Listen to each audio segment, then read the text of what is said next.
Our first reader is Evelina Galang. Evelina has been researching and documenting the lives of surviving Filipino comfort women since 1999. She is the author of the story collection Her Wild American Self, novels One Tribe and Angel de la Luna, and The Fifth Glorious Mystery, and the editor of Screaming Monkeys, Critiques of Asian American Images. Among her numerous awards are the 2004 Association of Writers and Writing Programs Prize for the novel and the 2007 Global Filipino Literary Award for One Tribe. Evelina directs the MFA Creative Writing Program at the University of Miami and is a board member of VONA. And we're really happy she could join us from Florida tonight. So here's Evelina. Thanks so much.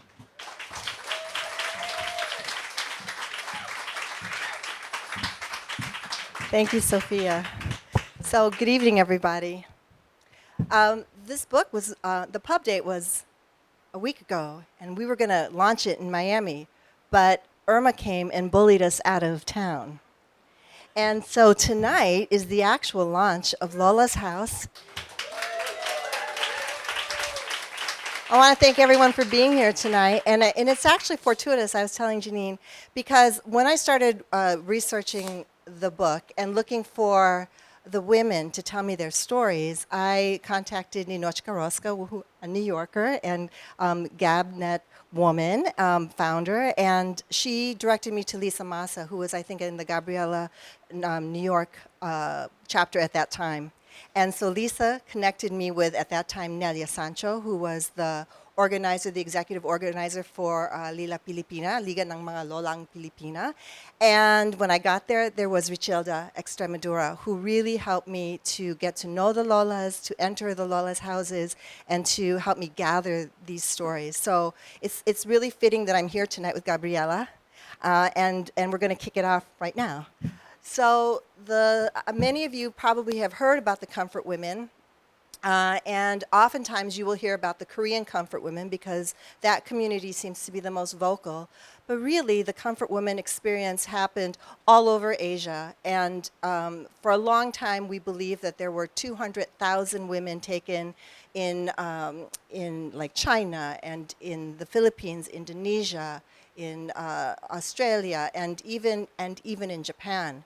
And then recently, last year, Dr. Pepe Q published her book on Chinese comfort women, and it turns out that there are another 200,000 women that were not a part of that count. So wrap your mind around that. 400,000 women were taken during World War II by the Imperial Japanese Army and made to serve as sex slaves. In the Philippines, the historians estimate about 1,000 women were taken.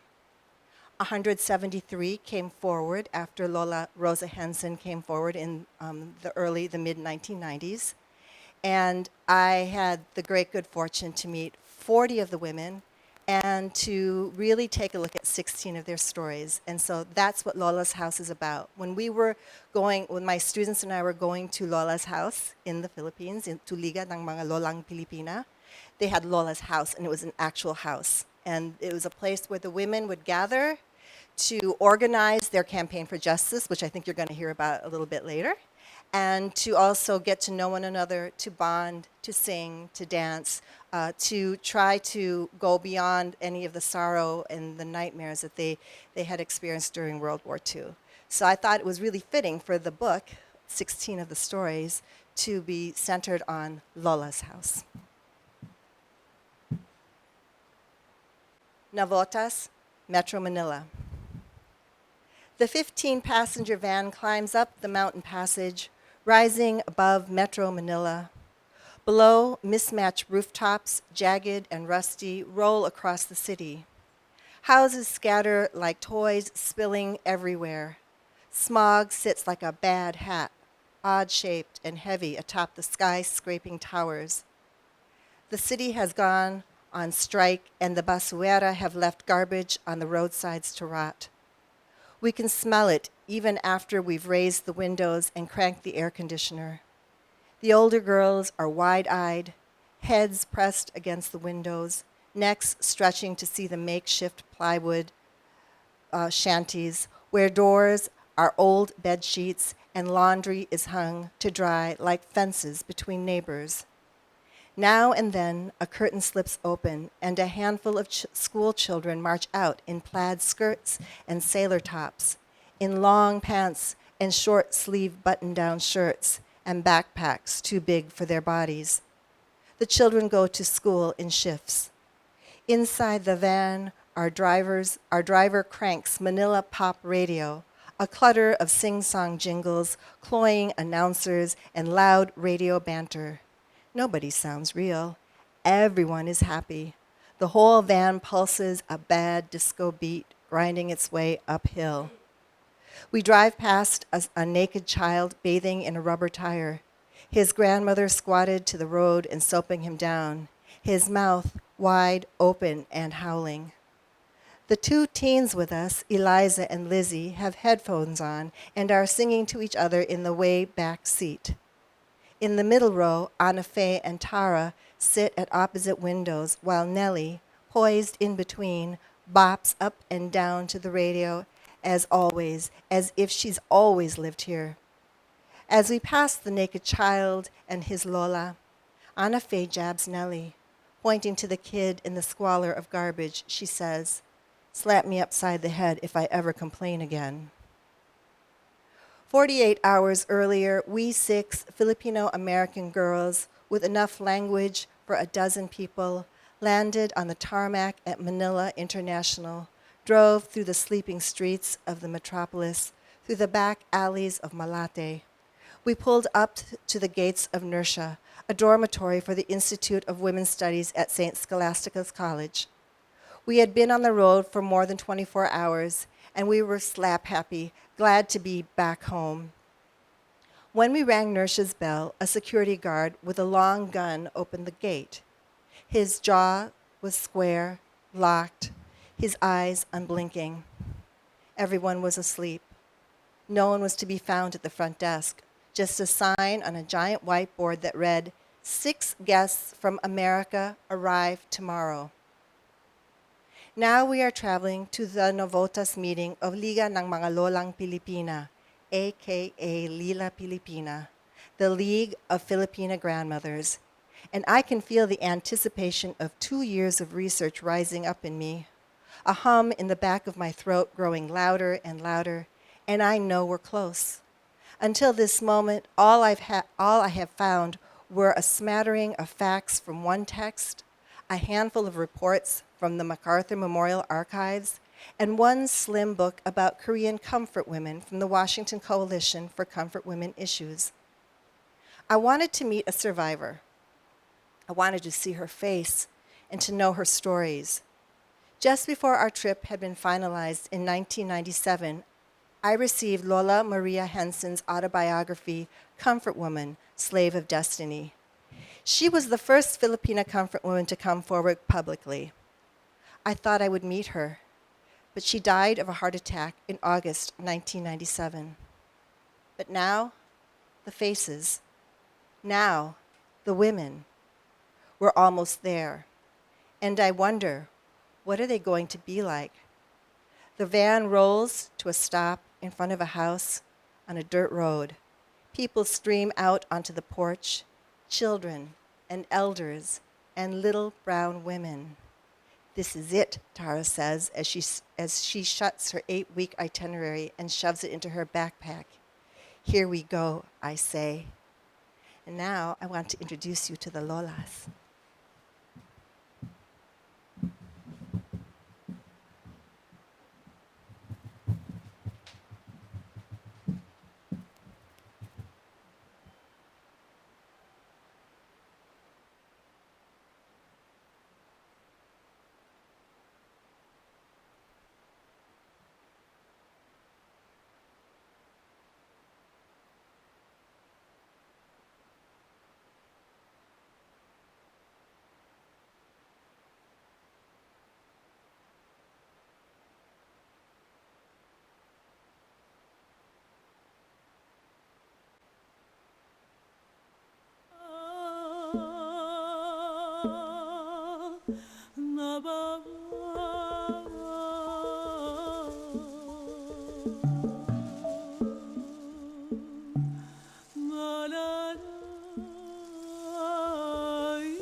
Kalisod, kalisod sang binayaan, adlaw kapi, pirmi tataw ginatangisan, ay intay nga walay singkapalaran, walay gid sarang ko kalipayan.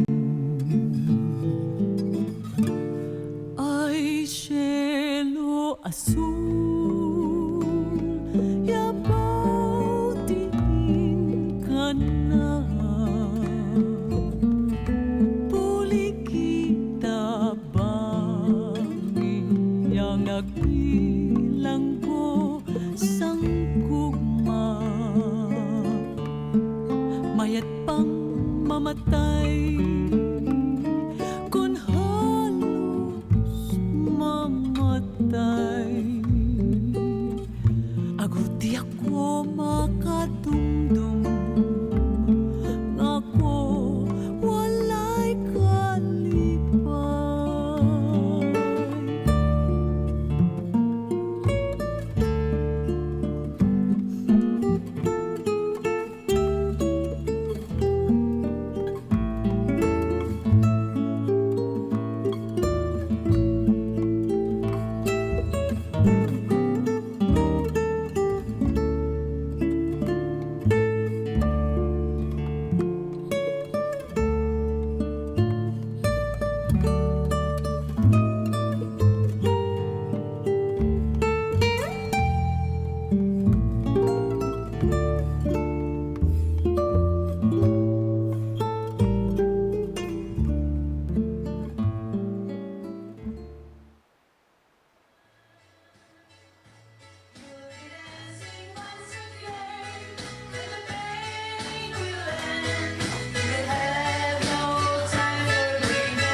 Thanks. When I did my Fulbright, all the Lolas came to my final presentation. They were dressed up to the nines. They had their ternos on, their butterfly sleeve dresses, all the makeup and jewelry that like more than they really needed to wear. And they showed up, and at that time I gave my presentation, and each of them got to stand up for herself and introduce herself to the room and to the scholars that were listening to the presentation. So I was thinking, how am I going to do that? Because believe it or not, sadly, all the Lolas, except for Lola Narcisa, one of the Lolas, have passed away, and they aren't able to be here physically. But I got to tell you, the Lolas have a way of being with us, and they are here, and they are in the video, and those are my Lolas. So I think I'm going to end my presentation by reading to you one of the testimonies. Lola, it's for Lola Alvarez, Lucia Alvarez. Testimony of Lucia Alvarez. Lolas House, Quezon City, July 1999. Thank you. I owe Richie. She paid for my haircut. Should I start? Are you ready? I am Lucia Alvarez. Do you want to know where I was born? I was born on the island of Samar. And my birth date? February 12, 1925. So my story like this. In 1941, when I was 16 years old, I fell in love and I married into a family who loved me. By the following year, I had given birth to a baby girl.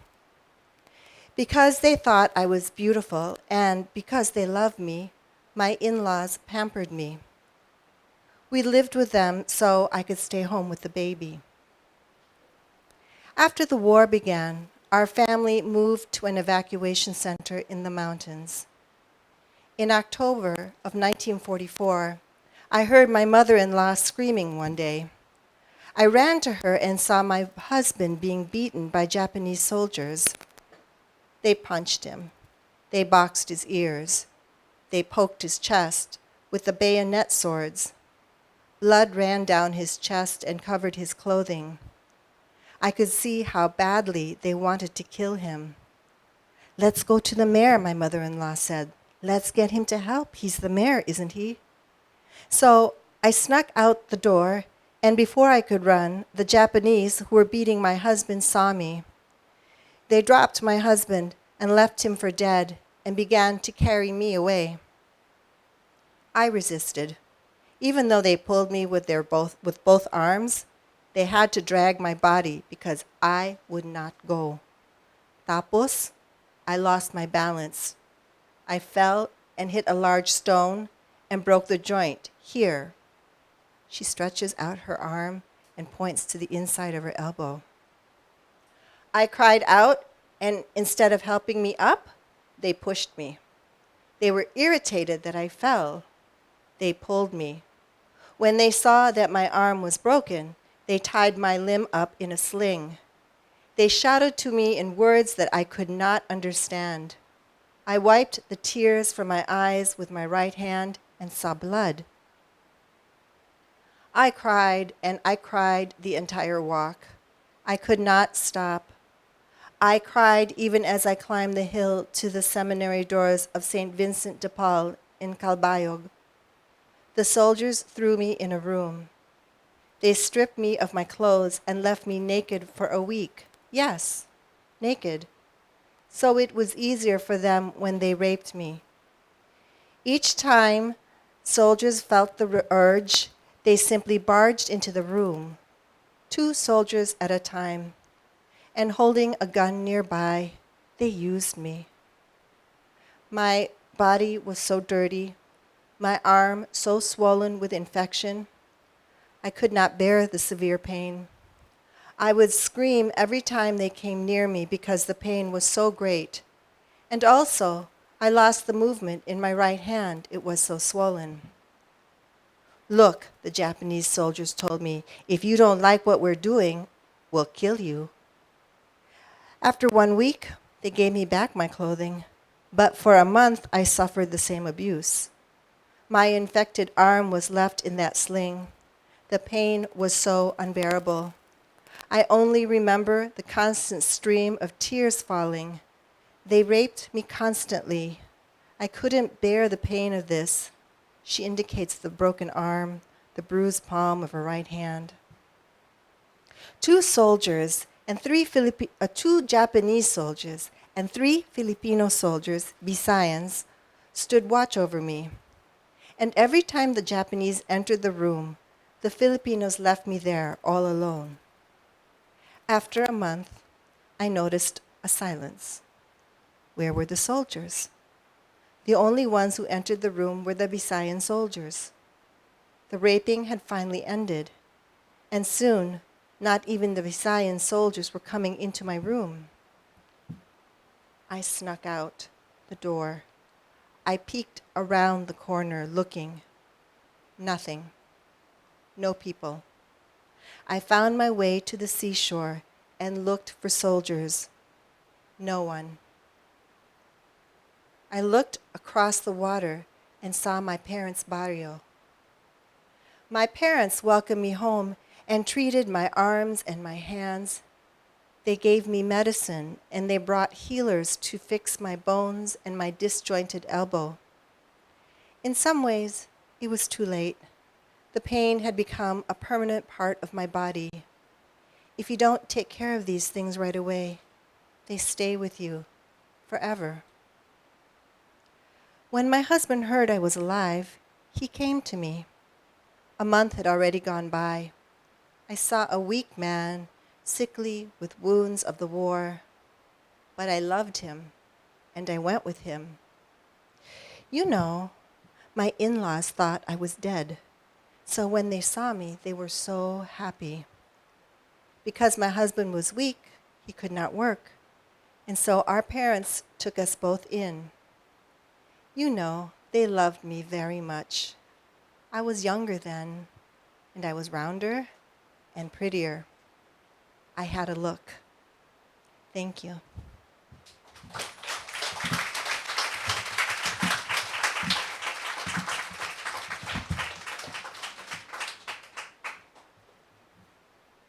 Thank you so much for that reading. That was. If anyone needs to take a deep breath, do it. All right. Our next speaker tonight is Jeanine Ventura. Jeanine is a second-generation Filipino-American and a New Yorker from Hollis, Queens. She is the Deputy Secretary General for Gabriela USA, which Evelina talked about, a transnational Filipino feminist organizing group. It's a grassroots-based alliance for more than 200 organizations of women all over the Philippines seeking to wage a struggle for the liberation of all oppressed Filipino women and the rest of the Filipino people. Gabriela USA is the first overseas chapter of the Philippine-based organization, and it extends the Filipino women's mass movement internationally. For context, in 1992, over 14 women's organizations, including Gabriela, created the Task Force of Filipino Comfort Women, which then became Lila Filipina.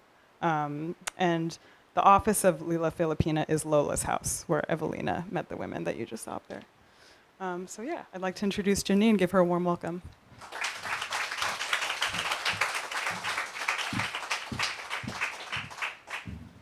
Good evening.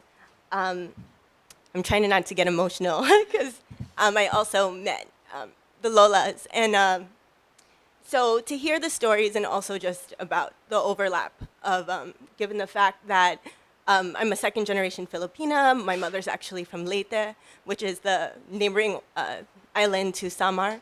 And so, that was a big stronghold for the Japanese Imperial Army. And so Tina is here, where we integrated at Lila Filipina as well, and it's one of the few places that I actually know how to get to via jeepney in Quezon City, so I'm pretty proud of that. But it's not about me, and it's not about that. We're focusing on the issue of comfort women, and the reality is that the comfort women issue continues to persist. Just because there is a group of women called comfort women in terms of times of militarization during World War II does not mean that in the times of current war and continuing war that this situation of sexual violence and sexual violence against women does not continue. So I would just like to start with a quick video about Lila Filipina.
Nung hindi pa dumating ang mga sundalong Hapon din sa amin, masarap ang buhay namin. masaya kami, magpapamilya, at hindi kami nagugutom dahil ang tatay ko, nanay ko, farmers yan. Hindi naman kami masyadong naghihirap. Ang buhay namin katamtaman lang. Ang lahat naman na magugustuhan amin nabibili. Maligaya kami nanilahan sa loob ng asyenda. Pero nung dumating ang mga Hapon, nagbago ang aming buhay. Ngayon ka doon nasira ang kabuhayan namin. Siyempre, marami ng balita na kumahuli kami ng Hapon. Ay dinadala kami sa mga kababaihan, dinadala sa garison. Pagpasok namin ng eskwela, pinasundo ako ng 2 Hapon, 2 sundalo na Hapon. Sabi, tinatawag ako sa garrison.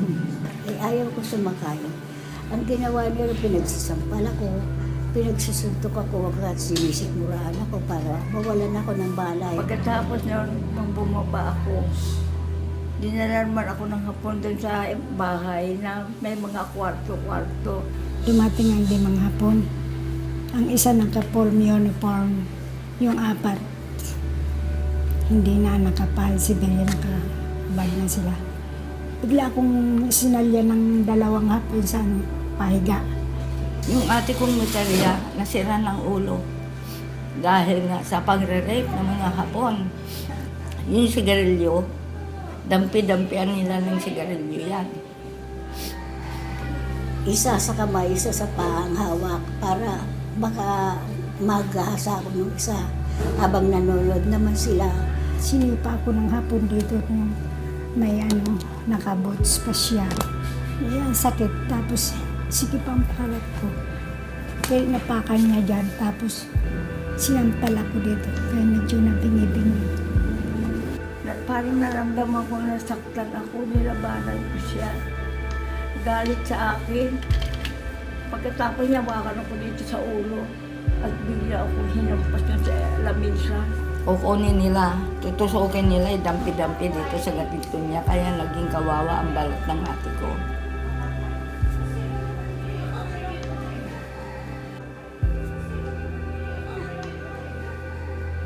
Minsan may narinig ako, papatayin ka dyan pagka maingay ka.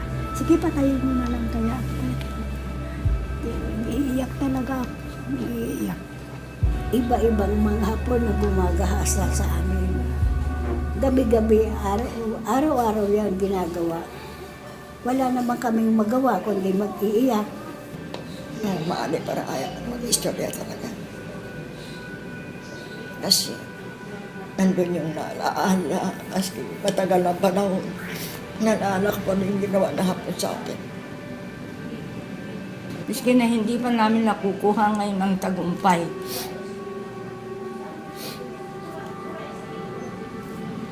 Andito pa rin kami na tumatayo na kami, ganyan ang nangyari sa amin. Hanggat buhay kami, lalaban rin. Para makamit namin ang justisya.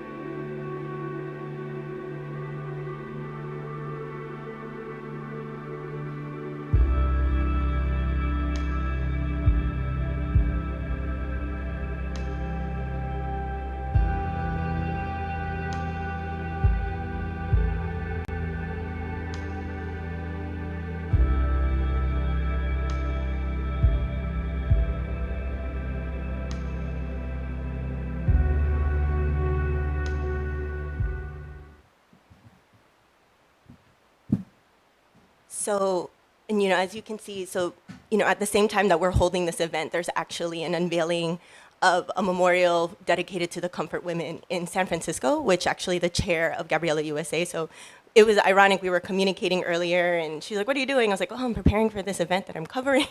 And then she's like, oh, I'm going to an unveiling for a Comfort Women Memorial. And it was, so the fact is that finally recognition at least is happening stateside, and the understanding that that that the issue of the comfort women is something that is real, that it happened, and not only did it happen, but it continues to happen. But there are many demands by Lila Pilipina. And then later I'll just talk briefly about some of the stories that we heard. And as you can see, the emotions that are evoked, right? We're talking about 1941, and the Japanese Imperial Army was in the Philippines for 3 years. And then like 50 years later, there's still, it's as if it just happened. And, and I think one of the hardest things that we've heard from the sharings with the Lolas is that the hardest thing was to actually come out. And even when the first comfort woman who came out, Lola Henson, when she first came out, at first they were like, why is she coming out? Like, why is she doing this? Why is she bringing up this plight, bringing up this trauma? And until everyone was like, well, maybe I should also come out. Maybe, because seeing that, she wasn't shamed, that she was getting support, that there was, community efforts in understanding and learning more about her story that led to, and organizing efforts, because Lila Pilipina is an organization under Gabriela Philippines, and understanding that, organizing the families and other women, encouraging them to also come out and share their stories, which is how Lila Pilipina was started. So there are specific demands that the women of Lila Pilipina have, and one is for the Philippine government and to an official position on this, right? And acknowledge and condemning that this actually happened. Because as we know, there are memorials to Japanese soldiers actually in the Philippines, right? I don't know if anyone read the New York Times article that came out in January 2016 and actually profiled Lola Hilaria and Lola Estelita, who are in the video.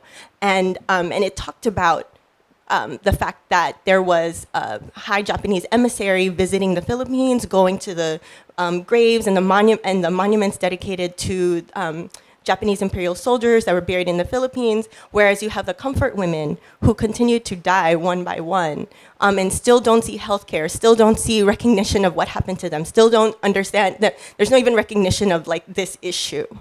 But there are recognition of other things, like for the villages that were burned down by the Japanese Imperial Army. There have been certain Philippine government reparations for that. So for example, there are people who, if you're in a certain village in Bataan, and if your village was burned down, it allowed you for free education.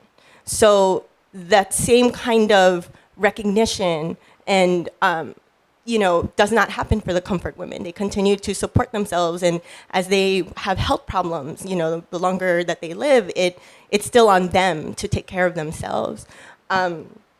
So also, as Evelina mentioned in her intro, there is limited documentation about this, right? It doesn't exist. So it's to ensure that this is students should be learning about this, right? One of the things I made a very uncomfortable moment in my global class when I learned about the Axis powers, and I was like, did anyone know about the comfort women issue? And I can see my teacher what are you talking about? Please stop, And it was something where, did you know that was happening in Korea? Did you know that this is what one Axis power was doing in Asia? And it's part of our history, so that's just as important as learning about the Axis powers as 3, countries. And also, ensuring that there are historical markers, so that's actually happening in San Francisco, but that shouldn't be just happening in San Francisco. That should be happening in the Philippines. It should be happening in Tokyo. It should be happening in Korea. It should be happening in China. So, it's that understanding of also that there has to be an international awareness and recognition that this has happened, and it still happens.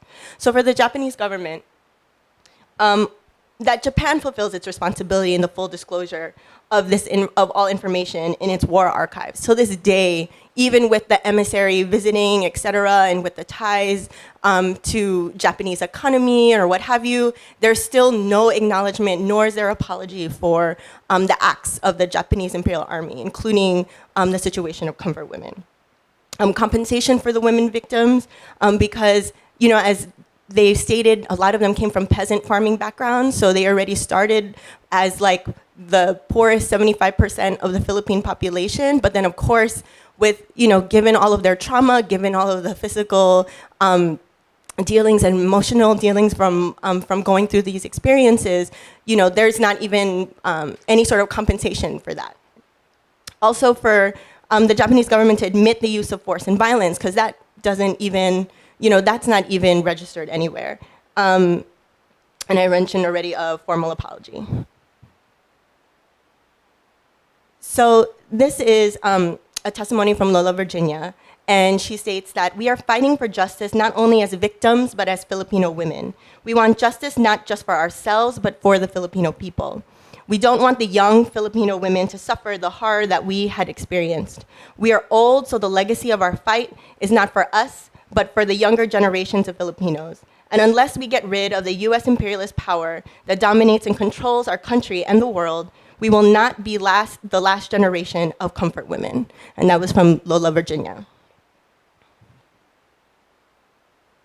So we have led several, they're called exposure trips, so it's opportunities for members of Gabriela to go to the Philippines and see firsthand the conditions.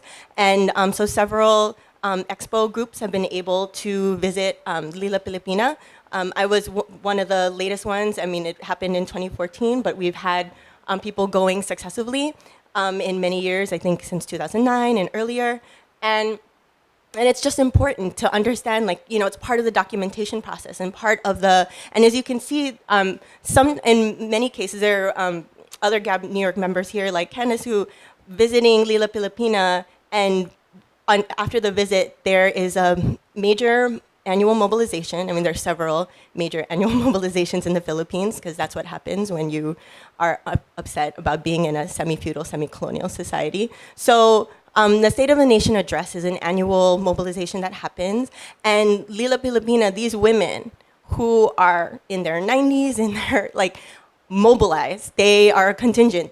So you can see that there's also, you saw in Evelina's video, there's lots of strong cultural work, from holding placards, from doing guerrilla theater during the mobilizations. If you saw that they're holding chains, that they have a quilt. So even if they're not physically able to walk several miles that mobilizations, or if they're able to withstand the heat of being in a mobilization in the Philippines, they contribute many ways in terms of ensuring the documentation and ensuring that there is active propaganda in terms of what has happened to them, so that no one forgets, so that the government doesn't forget, and so that even beyond Lila Pilipina, there's an organization called Pamana, which is for their children and for their families to continue to prop this campaign, so that beyond them, that they will still fight for justice, that justice will still be achieved, even if they're not here to see it. So these are pictures of other comfort women in the Lila Pilipina office. This is the map of the Philippines. You can't really see it, but it lists like all of the areas where documented instances of comfort women, but that's documented, so it's not the full picture. And then these are other pictures. So this is, at the upper left is Lola Estelita and Lola Hilaria. So those are the two that were profiled in the New York Times article. And they're the ones, when we spoke to them, we're talking about how difficult it was for them to come out. Even when they left the garrison, when they returned to their families, of course, like because of the trauma, they didn't even want to talk about it with their families. I mean, it took one of them a very long time to actually say something to her mother, you know, and it wasn't something that, you know, because in those times, you know, it was common, actually, for having whole family relatives to be missing for an unknown amount of time. And when people surfaced, it was like, oh my God, you know, like just the happiness that someone is still alive, but there is no discussion about what happened while you were away. So, and that was definitely something that happened in the instance of these comfort women. But as we know, that given that rape continues to be a tool of war, because it's part of the Psy war, and the Psy war is actually what allows the physical war to continue. And part of that is the fact that, you know, we're talking about what's happening in Syria, what's happening in Afghanistan, when we're talking, you know, fill in the gap. And even the fact that US bases still continue to exist in the Philippines, and there were 2 agreements that are still in place in the Philippines, like the Visiting Forces Agreement. And under the Obama administration, prior to his push for the passage of the Trans-Pacific Partnership Agreement, he ensured that the Enhanced Defense Cooperation Agreement would be passed in the Philippines. And that actually, you know, increased the number of US troops in the Philippines. So even in that case, even though this is a comfort woman issue, we had a rape of a Filipina named Nicole by a US Marine. We had the murder of Jennifer Laude, who is a trans Filipina, who was also killed at the hands of a US Marine. Both of those cases also have escaped. You know, they were really, one Nicole, the charges were dropped because her family was offered the ability to have residency in the United States, so in exchange for dropping the charges. So that already tells you in terms of the view of the US imperialist view of the dignity of Filipino women and how we stand as human beings. And then in the case of Jennifer Laude, when she was killed, though he was convicted of the lesser charge of murder, he was taken basically by the US Embassy in protection. So he hasn't really paid anything. He hasn't been like truly in prison. He's in like embassy protection. So, you know, he's collecting his Marine salary. He's, you know, still living his life. Whereas her family, she was a breadwinner for her family and they continue to suffer. So those are modern day comfort women at the hands of imperialist aggression. So that's something that we should not forget. And so we protest all the time in terms of those kinds of agreements that exist in the Philippines and elsewhere. And that's it. Thank you.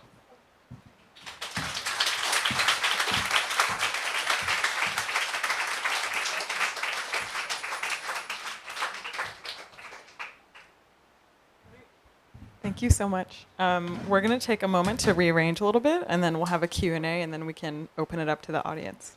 Thanks a lot.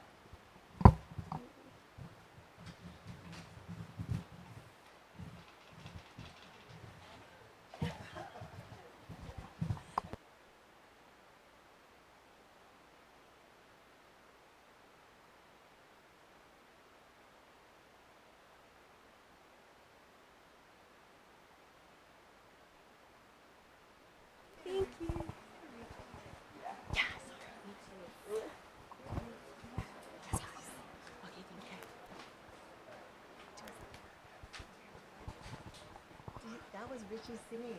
Oh, yeah. She was singing because they were doing video.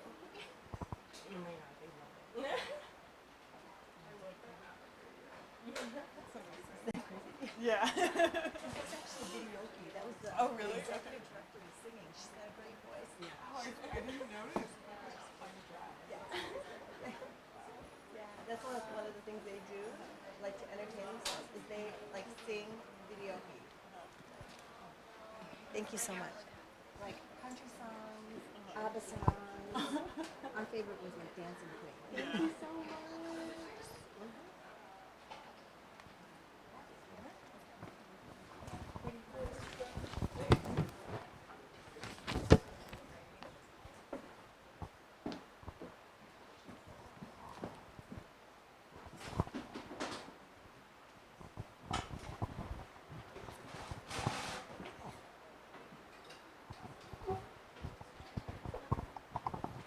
All right, so we'll get started. So thank you both so much for sharing these testimonies and then also having the strength to bring them to this audience and then just to future generations, future audiences.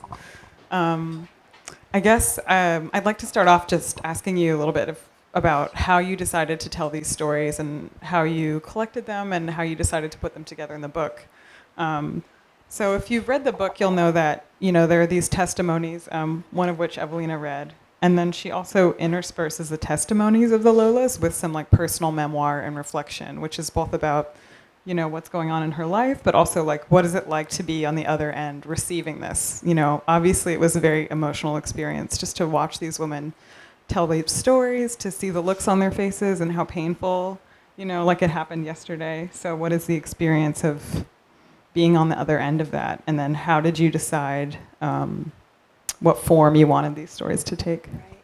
So when I originally went there in 1999, I brought with me 6 of my Filipino American students, and we were actually we really wanted to meet the Lolas because I was working with a partner on a screenplay, and we wanted to know what the relationship between a Lola and her grandchild would be like, and what kind of influence she would have. In the screenplay, it was supposed to be like a teenager in Chicago, so a Phil-Am student, Phil-Am young teenager.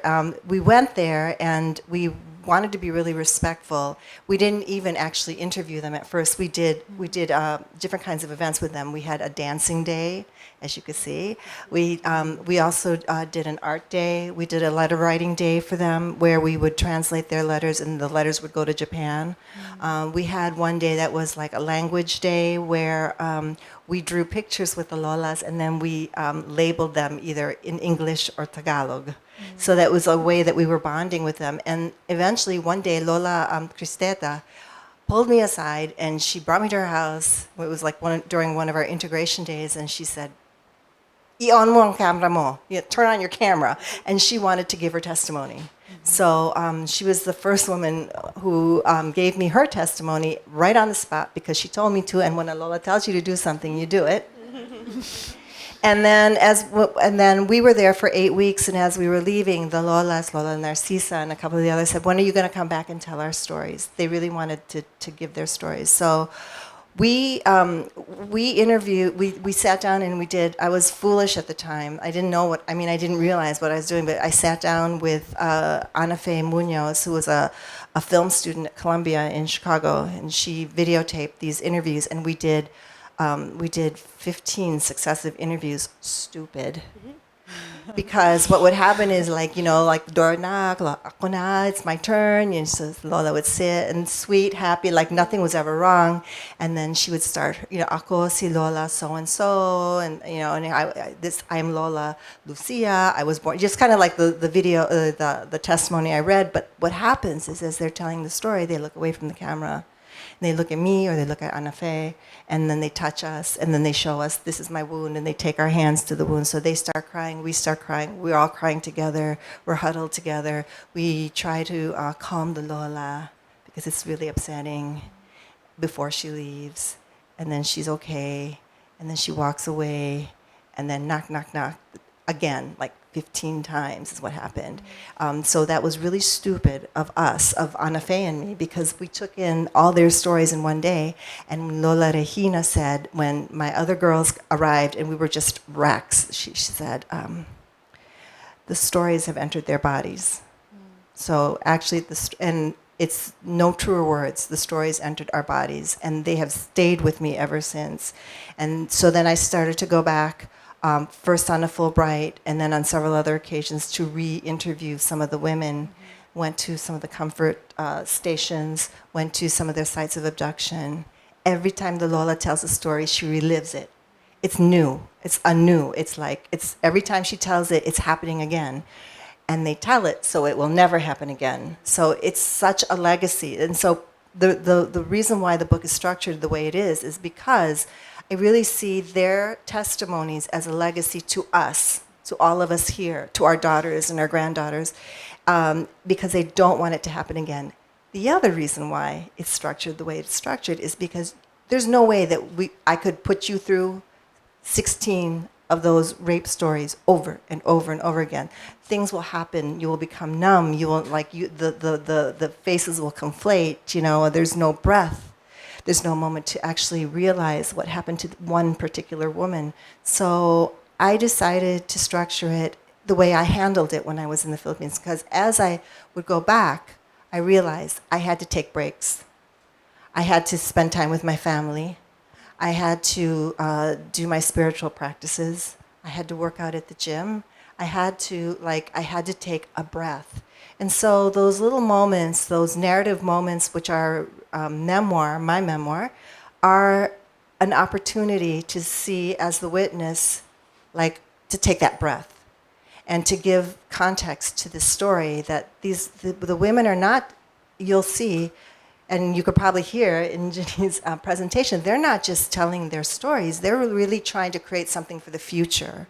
So the stories and the way they live their lives, it's like they were victims, but after 20 years, almost 20 years of working with them, I can see they're not victims, they're heroines, and they're not only heroines, they're superheroes. And not only they're superheroes, they're mentors. And so in the times that I would go, I would see that they would work with a lot of the women there, and they would say, don't be afraid, it's not your fault, you have a right to stand up, you have a right to speak your story. So I feel like the book isn't just defining the testimony itself, although that's very important because they're not documented, but it's also something larger than that. It's about trying to create a world where war does not affect our women, our girls, our boys in the way it does currently. And as you were saying, it's going on right now. It's going on right now all over the world. And until we listen, we witness, and we listen, it will continue to go on.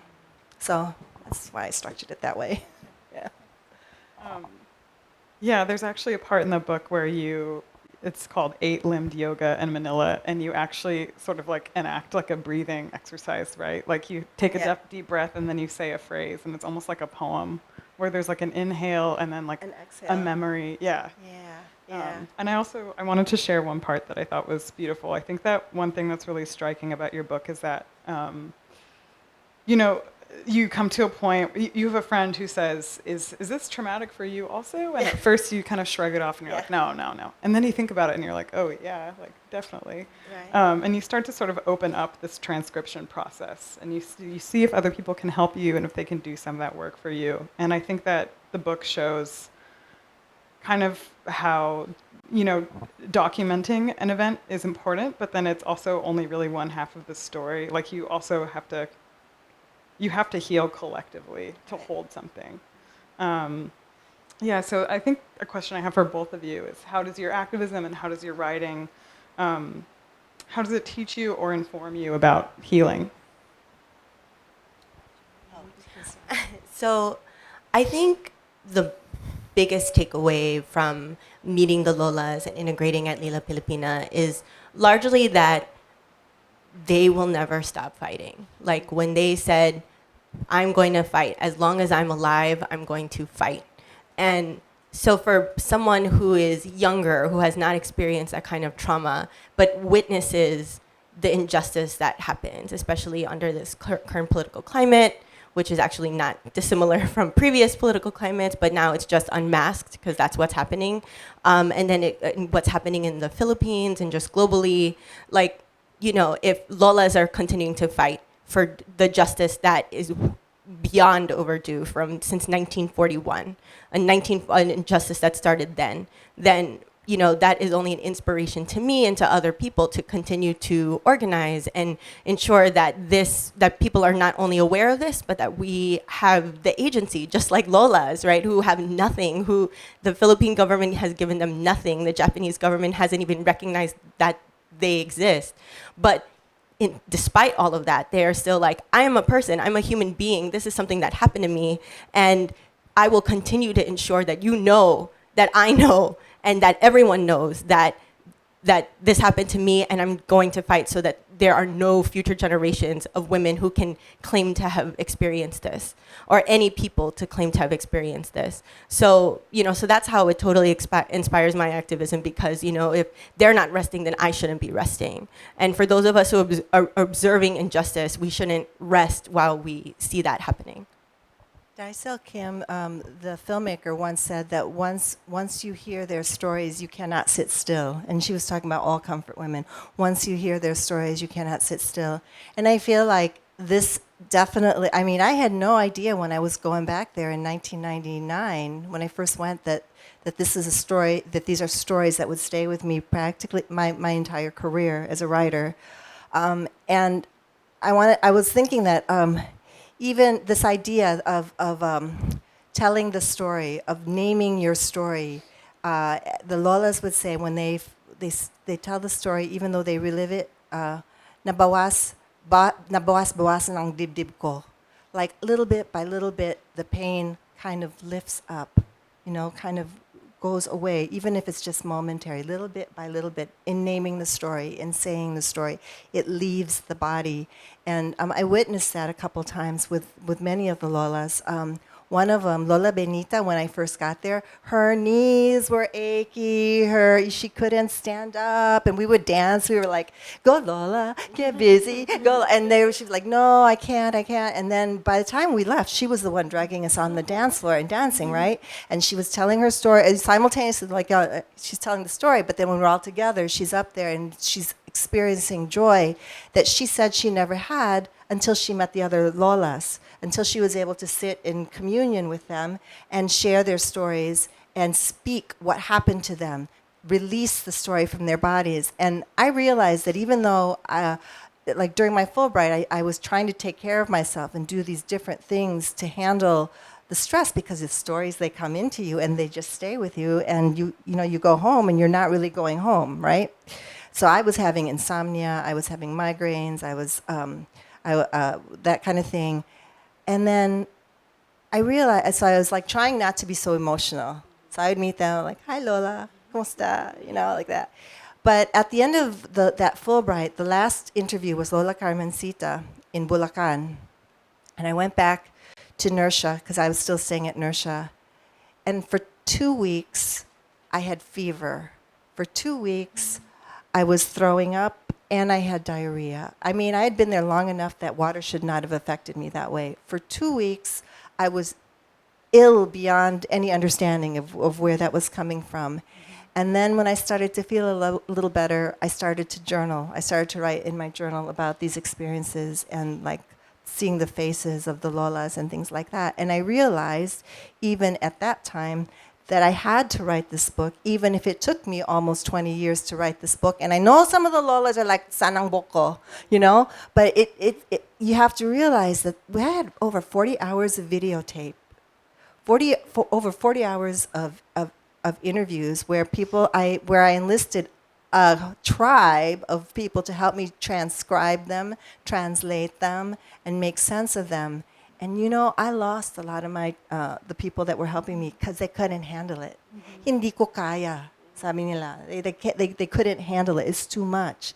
So I guess what I'm saying is that I think that I don't know, maybe it's not so practical or hip or savvy, but I do believe the stories do enter the body. And I do believe that one way you release the story, when you release the stories, you start to feel better. And that for me, as someone who was witnessing, it was important to write the book, even if it took me as long as it did. I really appreciate the way both of you talk about the Filipino comfort women, and then also kind of contextualize them and talk about the modern day comfort women, in addition to the apology that has never happened. Like you write in the book, you see it in Bosnia, Syria, and the Congo. And then I thought you described it really well, that the way these soft wars operate actually helps like the real war or whatever continue. So I was wondering if you could explain a little bit more about what you meant by that, and how just deeply tied, I guess specifically imperialist war is to gender violence in general. So, I mean, Psy-war really is the main tool in terms of, because you know, no war is successful if you are operating in an area where people are not afraid, right? So if people are constantly fighting back and they're aware that I can win and I will vanquish you, then of course that's a weak area. Why would any sort of military opponent want to enter an area like that? And so when you are like the wars that you just mentioned, and also just what's happening in the Philippines too, at the hands of the United States, you know, the main Psy war that happens is basically through, like, it seems benevolent, right? Like, so if you go to the Philippines, all of the signs are in English, and then even now the school is now K through 12. So now it's like even a shift to towards American style of learning. What is being learned, it's even when you learn the letters, it's A is for apple. Like, there are no apples in the Philippines. So, you know, these are, so, you know, it starts just like that, right? Like already like the wanting of this other culture that actually was planted there. So part of that too is even in the modern day comfort women, the women that I just mentioned in terms of Nicole and Jennifer Laude, Nicole, she was running a sari store or like a small, like a informal convenience store in the Philippines, and her family had run it for a very long time, and they were always next to the base. So she had grown up with the understanding that that military were friendly, that the U.S. military were friendly because they patronized the business, and her family never encountered issues. And what happened was she was the victim of a gang rape. and because she was invited to a bar and etc. And what happened was that, so like I mentioned earlier, the U.S. government said, if you drop the charges, we will be able to like bring you to the United States. So when you're thinking of a woman who's from a family that is running a sari store, that's their form of income, the family is like, is it worth it? Like, shouldn't, so she ended up coming here. And, but the fact that that offer was even given, right? Understanding the relationship between the United States and the Philippines, and that which still stands till today. And don't think because the Trans-Pacific Partnership is dead doesn't mean that bilateral agreements won't happen under Trump, right? He's even in the executive order that ended that, he said it's cause in favor for nation-to-nation agreements. And in terms of Jennifer Laude, she was on a date. She was on a date with a Marine, and basically when the Marine discovered she was trans, he choked her and drowned her in a toilet bowl. And the footage was that he is exiting the hotel. And from that, in the Philippines, the highest conviction, the highest charge was homicide. And he was actually charged with murder because he felt that he was deceived.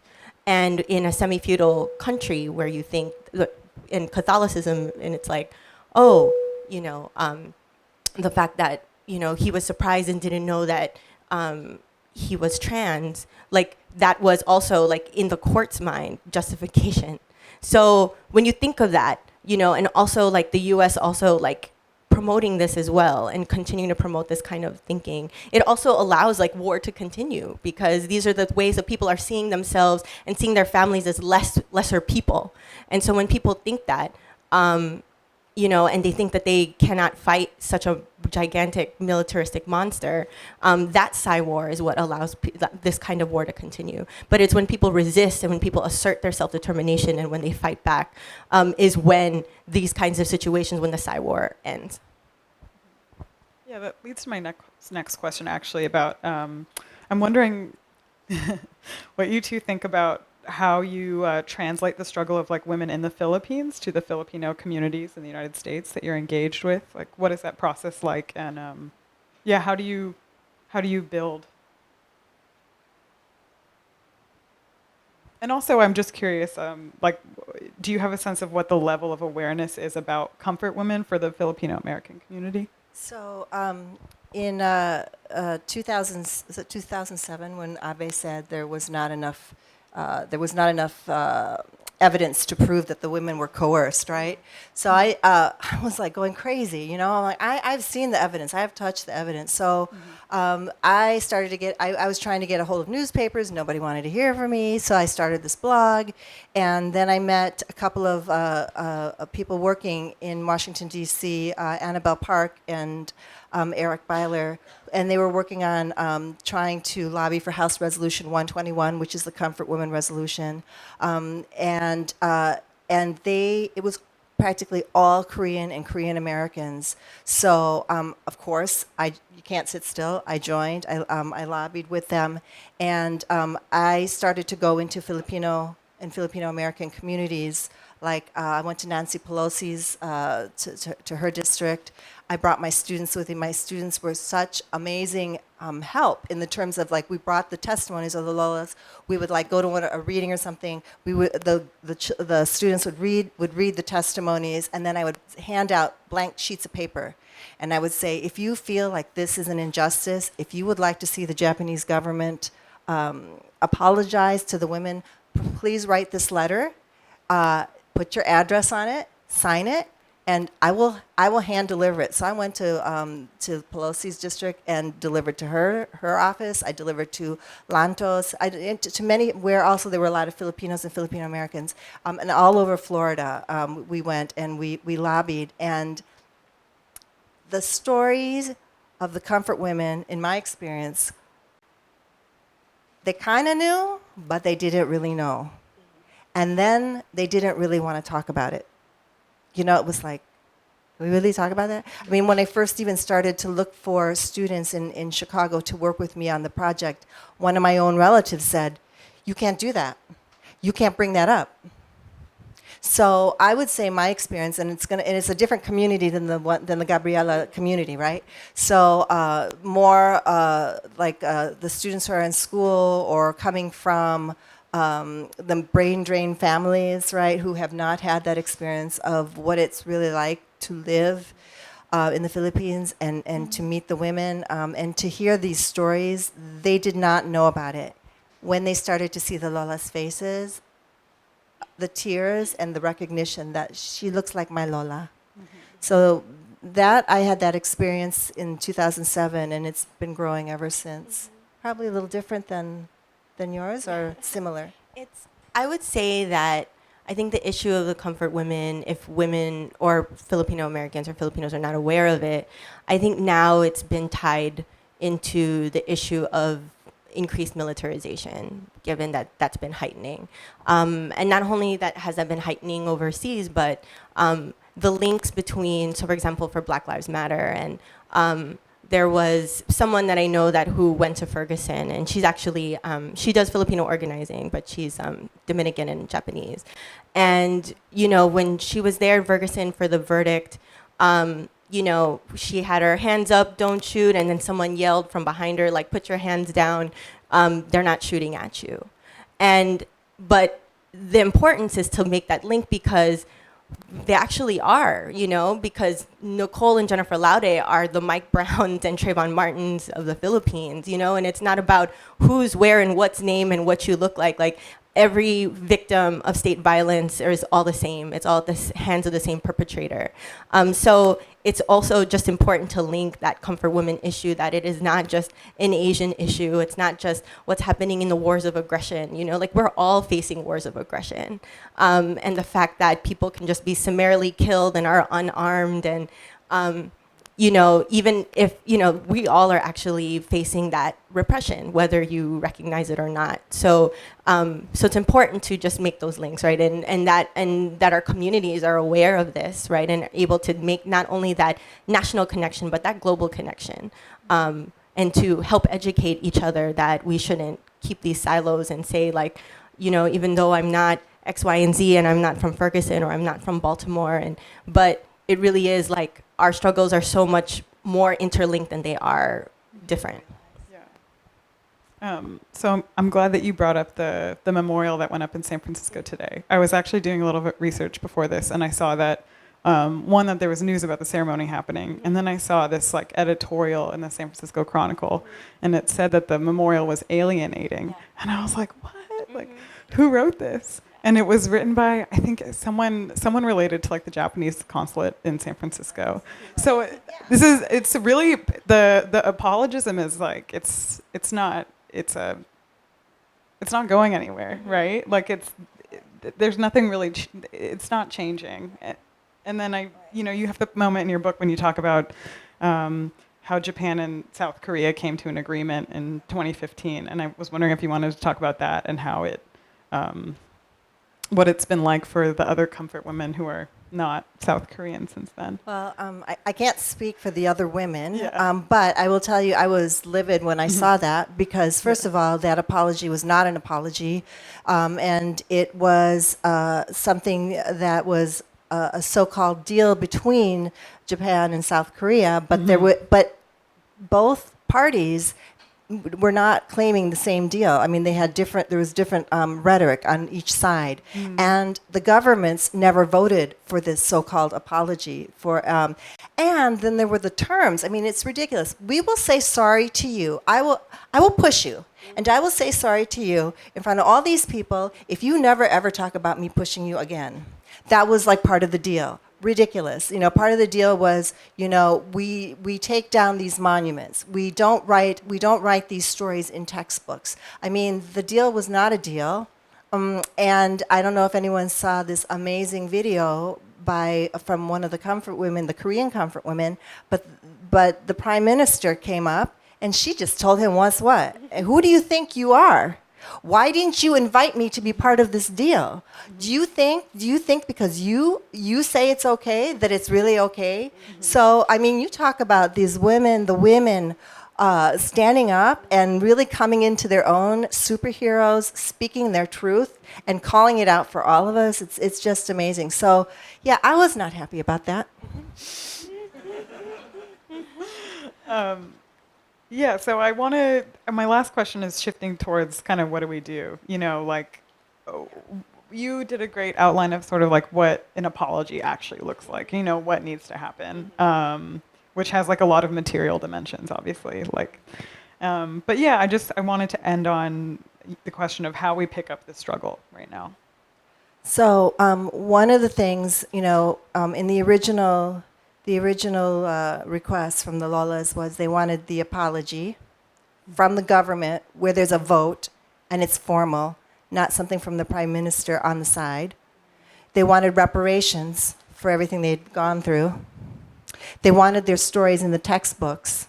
They wanted to make sure that the stories were there for generations to come. There has been an active erasure going on in Japan of these stories and a denial. So that was one of the things they wanted. Now, for example, 16 women and their testimonies are in Lola's house, but only one is surviving now. Everyone has passed away. They're never going to see that. But, for example, Lola Dolores' grandson got in touch with me when the book was in production, and there's like this amazing story, a relationship I had with her because she was saying to me, Evelina, when I'm gone, how are you going to know? How are you going to know? And then she said, oh, I know. If you're in America and you feel this, wala na si Dolor. Dolor's gone. And I go, oh, if I'm in the United States and I feel this, Dolor's here, you know? But what happened was, her grandson got in touch with me and didn't know that we had had that conversation and shared with me that she had passed away a few months before he got in contact with me through Facebook. And one of the sad things about their situation, is they didn't have enough money to give her a proper burial. She's in a cemetery in Manila, but there's no marker, there's no proper burial. So I would say one of the things that we can do moving forward, the Lolas and their families are still there, and some of them are so elderly and so ill, there's not care.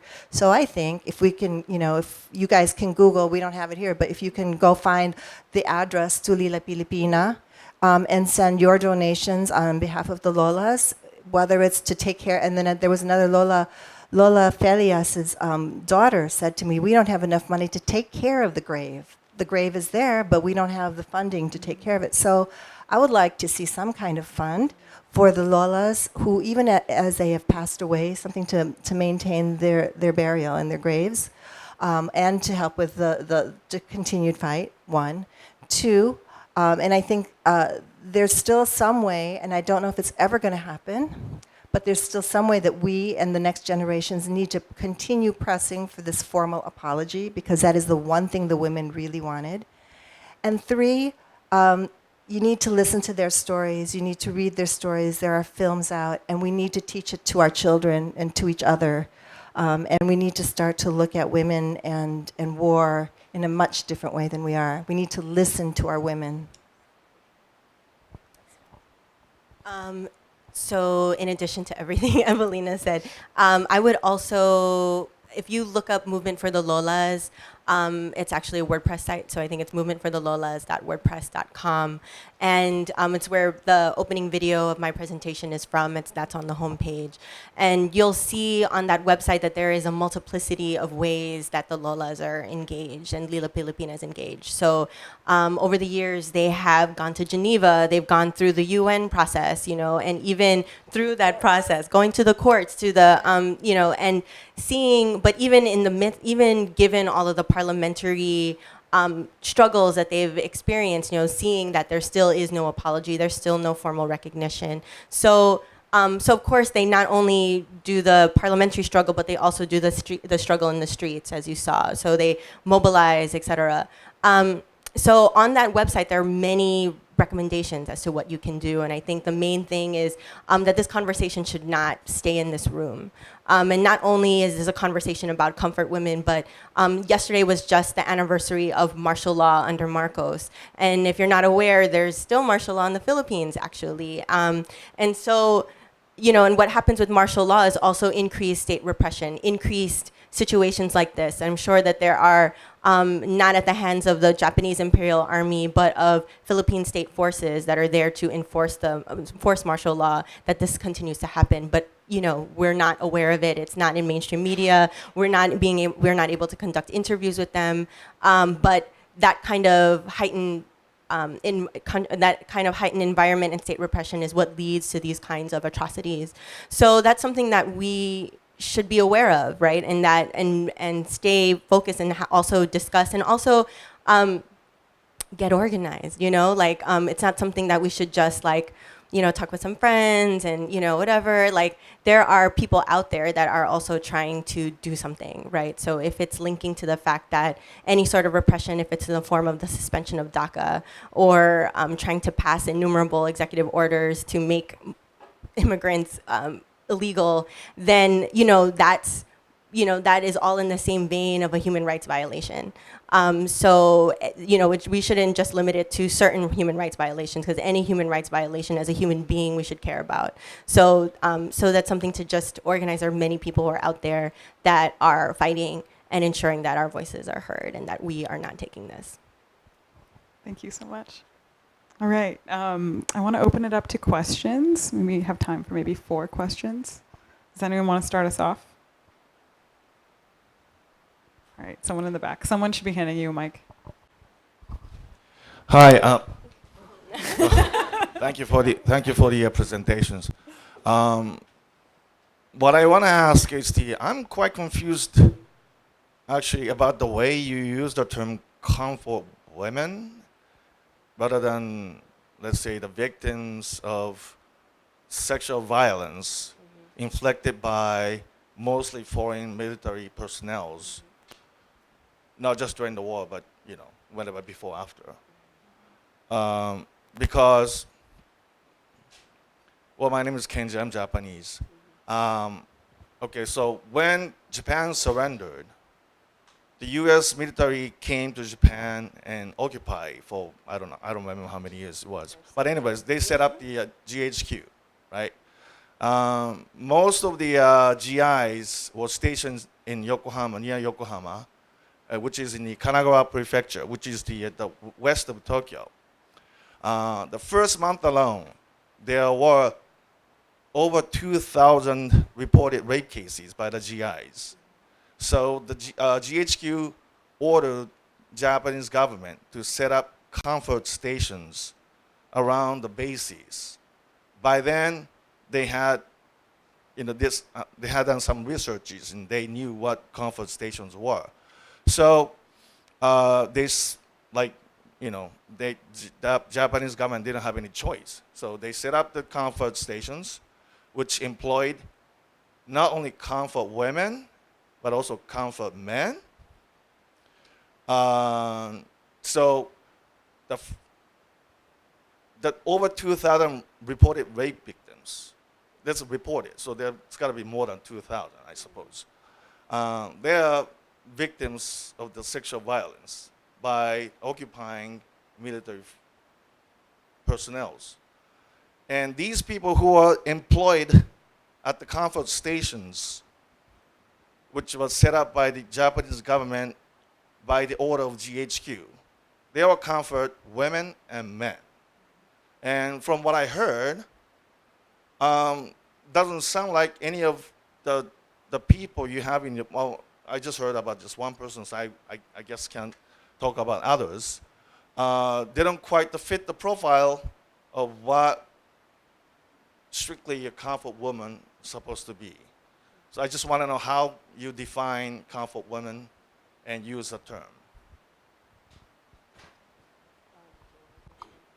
So I worked with one of the researchers, Caroline Norma, who actually wrote about the Japanese comfort women. and a period. And so my knowledge is limited, so I'm going to try to address your question in terms of like the overall. But for me, the definition of the comfort women, as Caroline says, in Japan, the women were taken and taken against their will and placed into these comfort stations, which were very different than the comfort stations that the Lolas were in, because that was, I understand, they were like makeshift. So like many of the women were held in the Philippines, in churches, excuse me, sir. Churches, they were held in churches, they were held in schools, they were like these makeshift comfort stations. But there were comfort stations that the Japanese government, I understand, systematically created. And my understanding is that the women were not always, they may have been some employed, but many of the women were taken there against their will, were used until they could no longer serve. Then they would get new comfort women and bring them, and then those women were taken away. So my definition of comfort women, in the experience that I've had with the comfort women for almost 20 years, is that these are women who were taken against their will for the comfort of the soldiers. All right, I think we can take another question.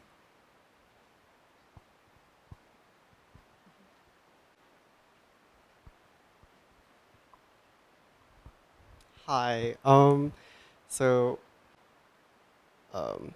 So throughout the presentation, I was deeply moved.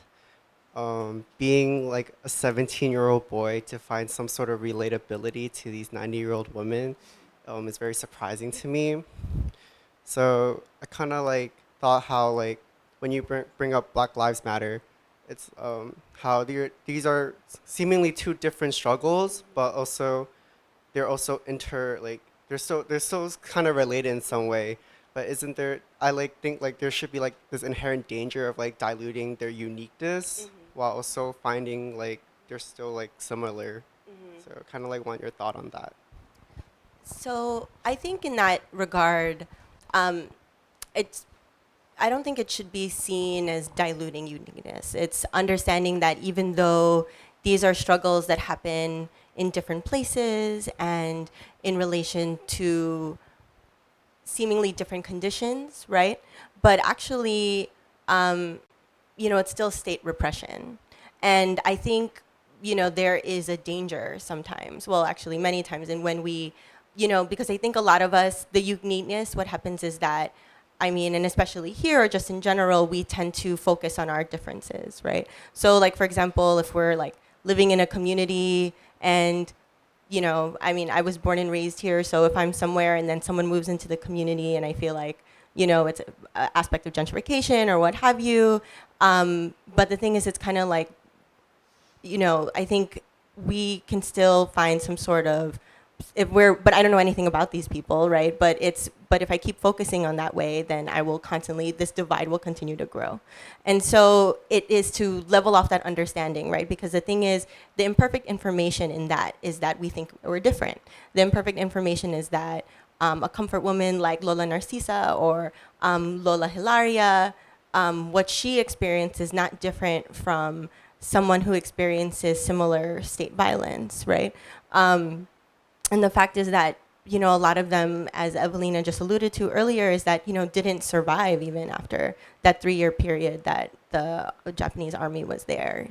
So, but even though they're survivors, they are still the same victims, right? They're victims of the same, and in fact, like, a lot of the training for a lot of the police departments that happen here, so for example, the NYPD has a unit that does counterterrorism training in the Philippines.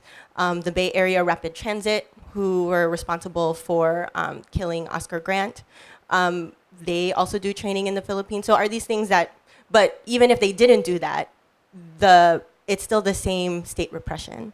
So, and actually, in terms of the Psy War, like even when we learn about, and the focus is on how different we are, it's used as a tool for us to think that we can't band together against a common enemy. So, that really is what it is fundamentally. So, and we're trained to think of the uniqueness. We're trained to think of the differences. That's something that, like, obviously someone like Trump or whoever, would definitely want us to, like, to see myself as different from someone who is undocumented, because the reality is that while we are different, given that I had the privilege of being born and raised here, what's happening to them is still something that's happening to all of us, right? So, so the focus is not, to continue to prop Black Lives Matter, to continue to prop the comfort women struggle, but not in a way in which we see it as like, you do your thing and I'll do my thing, because we're all fighting the same thing. And it's for us to understand that at the base of it all, that's actually the real situation. Another question?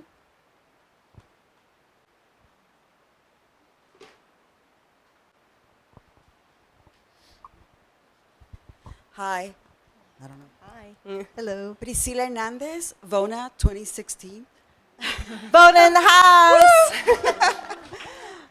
So it's more of a statement, but everyone has.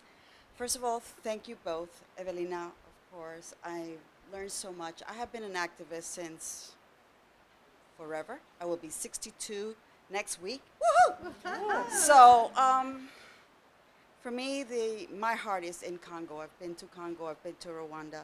And as you say, I think there is a question. I heard you said, is it side wars? Is that what you're saying? Psy, like PSY war. Say it again. Like Psy war, like PSY war. Oh, okay. Yeah, 'Cause like I was psychological. trying to- okay. Okay. Thank you.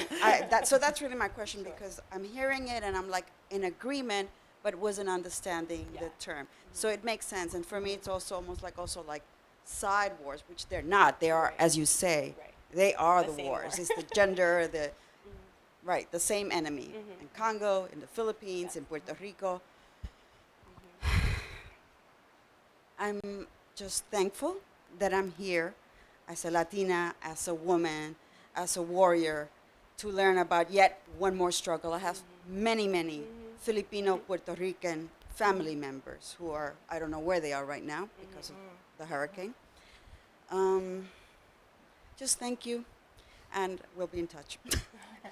Thank you. Thank you. There's another question towards the front. I wanted to ask about the process of translation.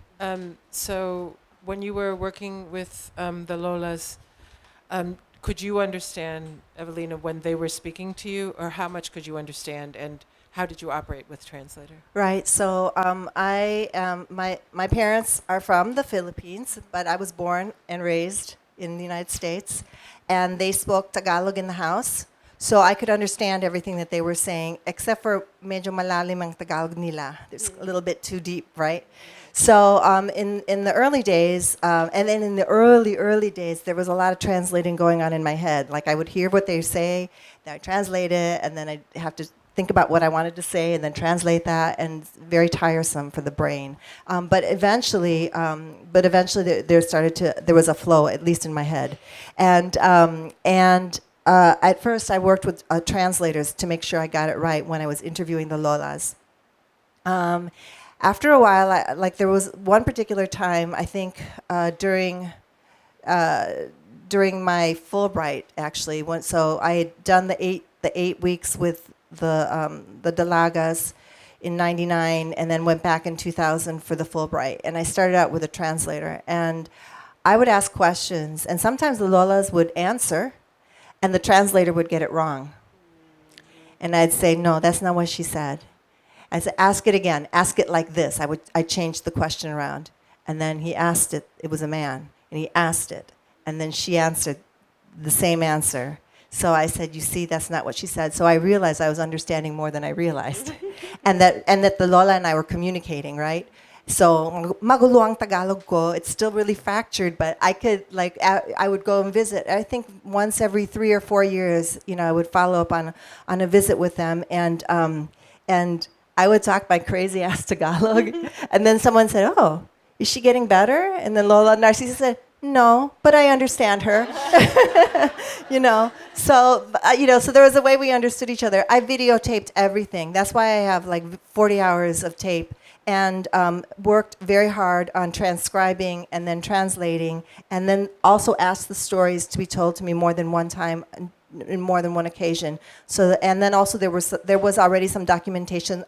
Lila Pilipina and Gabriela had the one book. It's purple. I can't think of the title right now, but it has some of the Lola stories in there. So I was cross-referencing constantly. My Tagalog is better.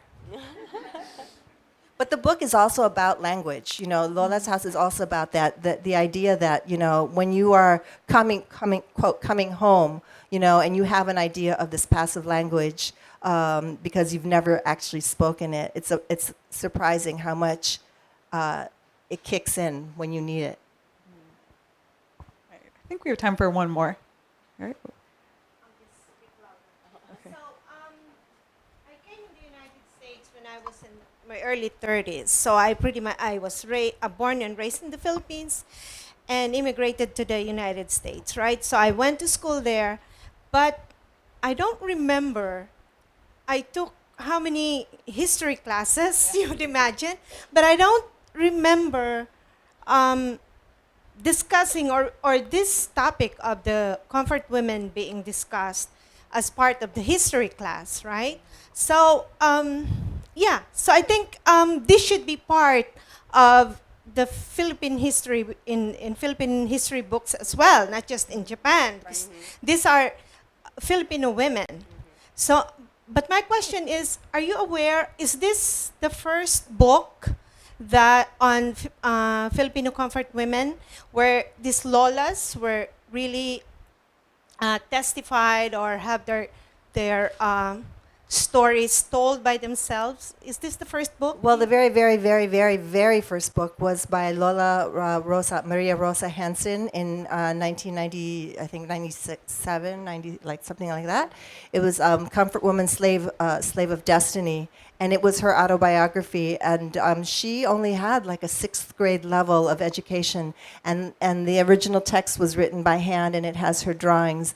And it was put out by one of the journalists. Presses in the Philippines, and the name escapes me right now. So that's the very, very first book. And as you can see, the Lolas are so open. They've been telling their stories to video cameras and to courts and things like that. But I am not aware, and there are other comfort women books, like there's and scholars who are working on their stories and their testimonies. But the thing that one of the Korean American activist said to me when I was working on this book was, you have something we don't have, because their grannies speak in euphemism, she was saying. They speak in euphemism, so they don't actually, and even the Lolas they say, ginagamit nila ako. They say they use me. But the Filipina comfort women, they testify. They say, this is where I was, this is what happened. And so, I don't know if you know of any other, but this is, for me, it's like the first where the stories are documented. Their testimonies are documented word for word.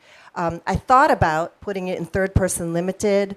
I played around a lot with structure, and I realized that the testimonies had to be in their voices. It had to be first person.